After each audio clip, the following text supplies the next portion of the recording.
మీ business ఏదైనా మీ ఊర్లో promotion చేయాలంటే అది సుమన్ టీవీతోనే సాధ్యం. ఇప్పుడే సంప్రదించండి.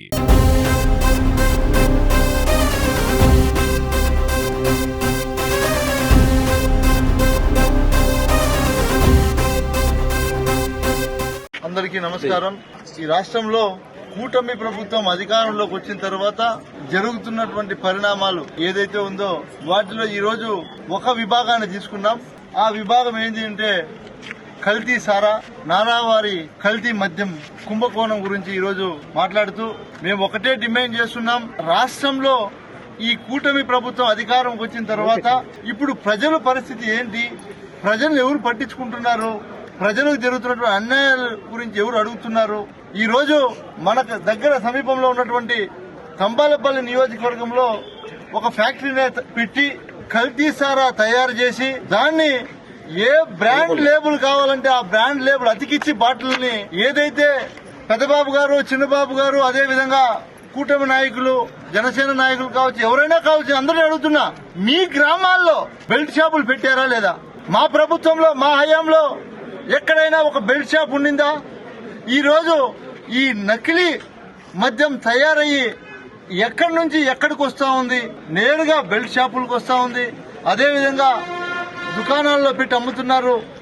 అదేవిధంగా ప్రతి గ్రామంలోన ఊరికి వాళ్ళకు కావాల్సినటువంటి కూటమి నాయకులకు 4-5 బెల్ట్ షాపులు ఇచ్చారు.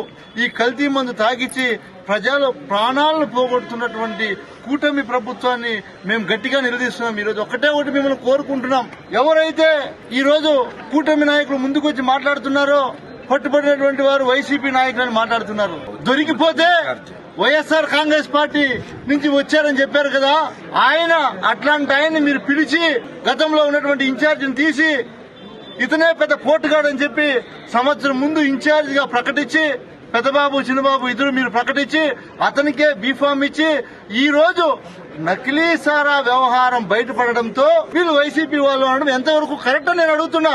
జగన్మోహన్ రెడ్డి గారు మా ఇంటి వద్దకే పరిపాలన అందించి అన్ని వ్యవస్థలను కూడా మా ఇంటి దగ్గరికి పంపించి మా కుటుంబ సంక్షేమ పథకాలు అందించే విధంగా అందిస్తూ అదే విధంగా క్షేమంగా చూసుకున్నటువంటి ముఖ్యమంత్రిని ఈ రోజు పోగొట్టుకున్నామే అనే చింతిస్తున్నటువంటి పరిస్థితి ఈ రోజు రాష్ట్రంలో ఉంది. వైఎస్ఆర్సీపీ శ్రేణులు గౌరవనీయులు మాజీ శాసనసభ్యులు వెంకయ్యగౌడ గారి నేతృత్వంలో ఎక్సైజ్ అధికారులని ఎందుకు కలవడం జరిగిందంటే మీ అందరికీ తెలుసు. మొట్టమొదట మన చిత్తూరు జిల్లాలోనే ఎక్కడైతే ముఖ్యమంత్రి చంద్రబాబు నాయుడు గారు ప్రాతినిధ్యం వహిస్తున్నారో దానికి దగ్గరలో మల్కల్ చెరువులో ఒక కల్తీ మద్యం ఫ్యాక్టరీ బయటపడింది. రాష్ట్రంలో దాదాపు 11 ఫ్యాక్టరీలు బయటపడినాయి.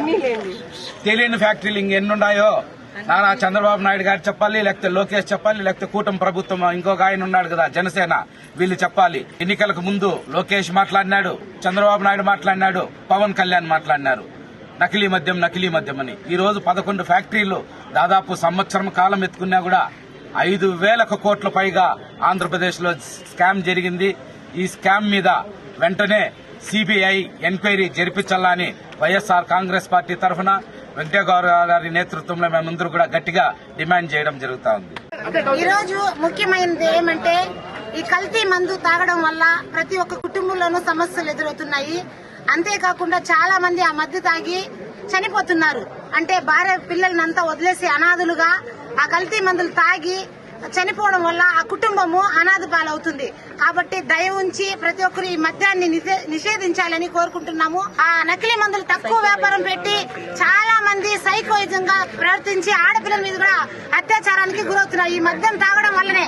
దయ ఉంచి మీరందరూ ఈ మద్యాన్ని నిషేధించాలని మహిళా సోదరి మండలుగా, అలాగే వెంకటరమణ గౌడ్ గారు, అదే హేమంత్ రెడ్డి గారు, ప్రతి ఒక్కరిని మేమందరూ అడుగుతున్నాము, మీడియాతో మాట్లాడుతున్నాము.